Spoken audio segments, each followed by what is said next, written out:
bibliothécaire. Si vous voulez un peu de surnaturel, vous êtes sur la bonne vidéo. Surtout, n'oubliez pas de vous abonner, cliquez sur la cloche et laissez un petit like sur la vidéo. Ça fait toujours plaisir. Et maintenant, ouvrez bien vos oreilles. Bonjour à tous, j'espère que vous avez passé un bon début de semaine. Commençons l'autre moitié avec une vidéo qui sera courte cette fois-ci car je n'ai pas trouvé beaucoup d'informations concernant ce personnage démoniaque. Donc aujourd'hui, je vais vous parler du diable boiteux. Enfin, en espagnol, el diablo cojuelo. Le fameux diable boiteux, c'est un personnage folklorique attaché à plusieurs régions de l'Espagne.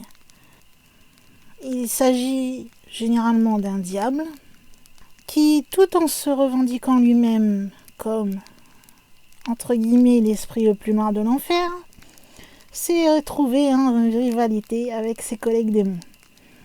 Ceux-ci, pour se défaire de lui, l'ont condamné à l'enfermement dans la fiole d'un astrologue. On considère ce Diablo Cojuelo comme l'inventeur des danses, de la musique et comme un protecteur de la littérature à caractère grivoise et satirique. Son personnage est réputé après avoir été l'un des premiers anges à se révolter contre Dieu. Il est donc tombé aux enfers le premier. Par suite, ses frères sont tombés sur lui et c'est pour cette raison qu'il est demeuré petit et estropié. C'est de là que lui vient ce surnom de boiteux. Mais ne vous y trompez pas, cela ne l'empêche pas d'être agile et rapide. Alors on connaît surtout El Diablo Cojuelo dans la littérature, mais cette référence à ce personnage a été également faite dans de nombreuses invocations et oraisons relatives au procès de sorcière. Il a été l'un des démons privilégiés dans les refrains et les invocations de sorcellerie en Castille tout au long du XVIe siècle. Et sans que son succès ne se démente, cela a duré jusqu'au XVIIIe. Plusieurs invocations populaires, que je n'ai pas trouvées, désolé, apparemment évoquent ainsi précisément El Diablo Cojuelo. Sa popularité parvient jusqu'à la cour royale, à Madrid bien évidemment, au XVIIe, où il est envisagé comme étant un parfait messager d'amour. Allez comprendre pourquoi. Même s'il est connu dans plusieurs régions d'Espagne, j'ai également trouvé qu'il serait aussi utilisé en République dominicaine. En effet, El Diablo Cojuelo, c'est l'un des personnages principaux du carnaval de République dominicaine. Généralement, on le reconnaît immédiatement, puisqu'il a des traits exagérés, comme vous pouvez voir sur l'image, normalement, à un moment, vous verrez un masque, avec des yeux et des dents saillantes. Il est vêtu d'une cape, d'une chemise brillante et d'un pantalon large recouvert de cloches, de miroirs et de rubans. C'est un peu comme si vous voulez une parodie des chevaliers médiévaux espagnols.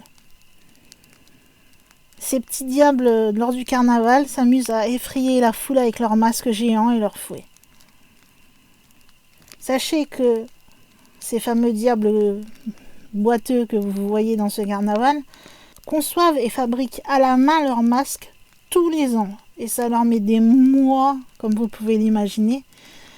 Et en plus, c'est très compliqué aussi puisque ils doivent se cacher des autres concurrents. Il y a même un conte sur l'île de République dominicaine qui raconte que ce diable a été banni sur terre à cause de ses farces enfantines. Quand il a heurté la terre, il s'est blessé à la jambe, le faisant boiter. Alors que la plupart des communautés de l'île représentent ce personnage de différentes manières, plusieurs pratiques courantes sont l'utilisation d'un masque, d'un costume satanique, de cloches de traîneau et d'un fouet ou une berriga. Alors une berriga, c'est une vessie de vache séchée et gonflée avec du citron, des cendres et du sel. Généralement, celles-ci sont si dures au toucher que lorsqu'on reçoit un coup de celui-ci sur les fesses, on va s'en souvenir pendant quelques jours. Bien sûr, on essaie de les faire un peu moins forte quand même lors des carnavals, parce que le but est de frapper les gens, mais pas non plus de leur laisser des bleus pendant des semaines. Et ce personnage va déambuler donc pendant le carnaval parmi d'autres diables. Alors il y a une explication à ce masque effrayant. C'est là encore un conte dominicain qui va le préciser. Et il dit que le masque en fait est censé représenter les Espagnols qui sont venus sur l'île et qui ont réduit en esclavage et fouetté les indigènes. Alors bien sûr, lors de ce carnaval, il n'y a pas que des diablos, donc des diables. Vous pouvez aussi y voir tout simplement des gens marchant ou dansant avec des masques colorés, au son de la bachata et sur du merengue.